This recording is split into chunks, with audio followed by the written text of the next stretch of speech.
से रहित सिद्धि और असिद्धि में समत्व भाव वाला पुरुष कर्मों को करके भी नहीं बंधता है, क्योंकि आसक्ति से रहित ज्ञान में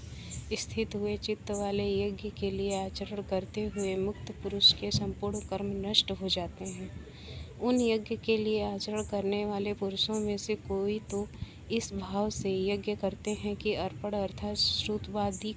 भी ब्रह्मा है और हवि अर्थात हवन करने योग्य द्रव्य भी ब्रह्मा है और ब्रह्म रूप अग्नि में ब्रह्म रूप कर्ता के द्वारा जो हवन किया गया है वह भी ब्रह्म ही है। इसलिए ब्रह्म रूप कर्म में समाधिस्थ हुए उस पुरुष द्वारा जो प्राप्त होने योग्य है वह भी ब्रह्म ही है। और दूसरे योगी जन देवताओं के पूजन रूप यज्ञ को ही अच्छी प्रकार उपासते हैं अर्थात करते हैं, और दूसरे ज्ञानी जन परम ब्रह्म परमात्मा स्वरूप अग्नि में यज्ञ के द्वारा ही यज्ञ को हवन करते हैं।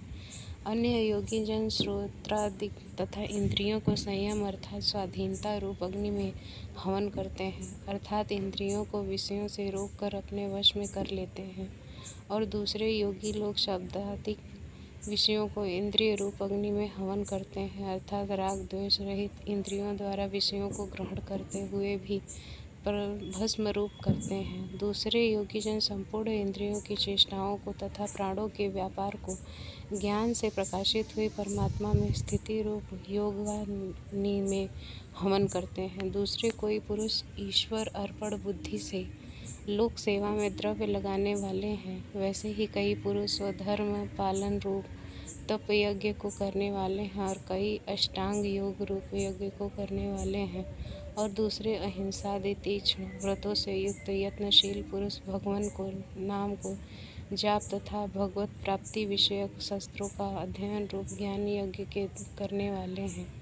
दूसरे योगी जन अपान वायु में प्राण वायु को हवन करते हैं, वैसे ही अन्य योगी जन प्राण वायु में अपान वायु को हवन करते हैं,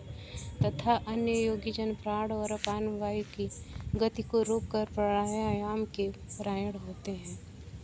दूसरे नियमित आहार करने वाले योगी जन प्राणों में ही हवन करते हैं। इस प्रकार यज्ञों द्वारा नाश हो गया है पाप जिनका, ऐसे यह सभी पुरुष यज्ञों को जानने वाले हैं। कुरुश्रेष्ठ अर्जुन यज्ञों के परिणाम स्वरूप ज्ञानामृत को भोगने वाले योगी जन सनातन परम ब्रह्म परमात्मा को प्राप्त होते हैं, और यज्ञ रहित पुरुषों को यह मनुष्य लोक भी सुखदायक नहीं है।